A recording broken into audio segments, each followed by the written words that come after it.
রেখে এসেছি সে ওখানেই পড়ে থাকবে, আমার জন্যই কান্না করবে। তার মনের মধ্যে মাইন্ড সেট করা থাকে যে ওই মানুষটা তো আমাকে ছাড়া বাঁচতে পারবে না, ওই মানুষটা তো আমাকে ছাড়া কিছু ভাবতে পারবে না, ও আর কোথায় যাবে ও। আসসালামু আলাইকুম এভরিওয়ান, কেমন আছেন সবাই? আশা করি অনেক অনেক ভালো আছেন। নতুন আরো একটি ভিডিওতে আপনাদেরকে স্বাগতম। কিন্তু আমরা কিন্তু নিজেদের জীবনের দিকে কখনো তাকাই না। যদি কখনো সুযোগ হয় কোনো মানুষের যে কারো বিষয়ে কথা বলতে বলা হয়, তাহলে সে অন্যের দোষ ত্রুটি এমন ভাবে বের করতে পারে যে কি বলবো। কিন্তু আমরা কখনো কি ভেবে দেখেছি যে আমরা প্রত্যেকটা মানুষই কিন্তু ভুল করি? নিজের দিকে কখনো আমরা আঙ্গুল তুলে বলি যে আসলে আমি কি কি ভুল করেছি? এটা কিন্তু কখনোই বলি না, তাই না? তো তেমনই আজকে আপনাদের সঙ্গে একটা কথা শেয়ার করব। এই জগতে কিছু মানুষ আছে, মানুষকে সবসময় অবহেলা করে, ছোট করে দেখে।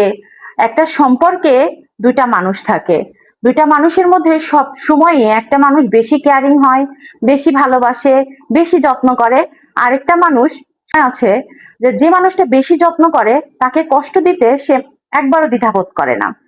তখন সে যখন তাকে ছেড়ে অনেক কষ্ট দেওয়ার জন্য, যে ওই মানুষটা আমার জন্য কষ্ট পাচ্ছে, ওকে আরো কষ্ট দেওয়ার জন্য ওর কাছ থেকে দূরে থাকে বা কিছু দিনের জন্য অন্যখানে চলে যায়, কিন্তু সে ভাবতে থাকে, আশা করতে থাকে যে আমি যে মানুষটাকে ওখানে ফেলে রেখে এসেছি সে ওখানেই পড়ে থাকবে, আমার জন্যই কান্না করবে। তার মনের মধ্যে মাইন্ড সেট করা থাকে যে ওই মানুষটা তো আমাকে ছাড়া বাঁচতে পারবে না, ওই মানুষটা তো আমাকে ছাড়া কিছু ভাবতে পারবে না, ও আর কোথায় যাবে, ও ওখানেই থাকবে। কিন্তু বন্ধুরা, এই এই এই জিনিসটাতেই মানুষ ভুল করে বসে। কারণ আপনি যে জিনিসটাকে আজকে অমূল্য মনে করছেন, ফেলে দিচ্ছেন, আসলে কিন্তু সে জিনিসটা অমূল্য নয়। সেটাও কারো কাছে এতটাই দামি যে তার জীবনের চেয়েতেও মূল্যবান। তাই প্রত্যেকটা মানুষকে ছেড়ে চলে আসার সময় একবার ভেবে নেবেন যে আমি যাকে ছেড়ে চলে যাচ্ছি সেও কিন্তু কোনো অংশে কম না। তো কেউ এটা ভাবে না ছেড়ে যাওয়ার সময়, কিন্তু পরবর্তীতে তার যদি ইচ্ছা জাগে যে হ্যাঁ আমি আবারও ওর কাছে ফিরে যাব, আমি ওর কাছে থাকবো, কারণ দুনিয়া খুঁজলেও তো সে তার মতো ভালোবাসা কোথাও পাবে না, তার তো ফিরে আসতেই হবে।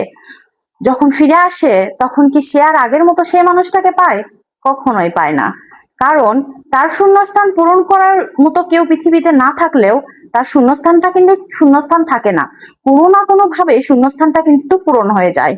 তখন সেই মানুষটা যখন আবারও ফিরে তার লাইফে ওই রকম জায়গাটা দাবি করে বা ওই রকম ভাবে তার কাছ থেকে ভালোবাসা, অ্যাটেনশন সবকিছু পাওয়ার চেষ্টা করে, কিন্তু সেটা কিন্তু কখনোই আর পাওয়া সম্ভব হয়ে ওঠে না।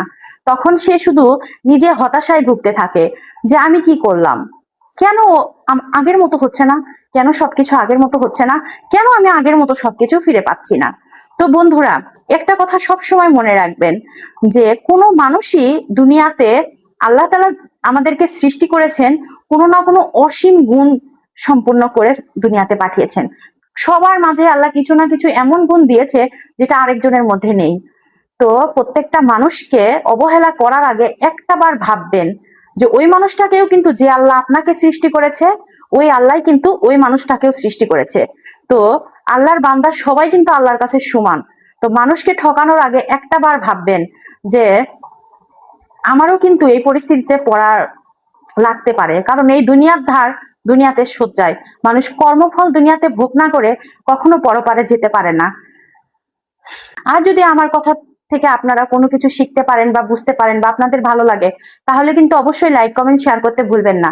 যারা ইউটিউব চ্যানেল থেকে দেখছেন তারা অবশ্যই চ্যানেলটিকে সাবস্ক্রাইব করে দিবেন, যারা ফেসবুক পেজ থেকে দেখছেন তারা অবশ্যই ফেসবুকটাকে ফলো করে দিবেন এবং সবসময় পাশে থাকবেন। ভালো থাকবেন সবাই, সুস্থ থাকবেন। আল্লাহ হাফেজ।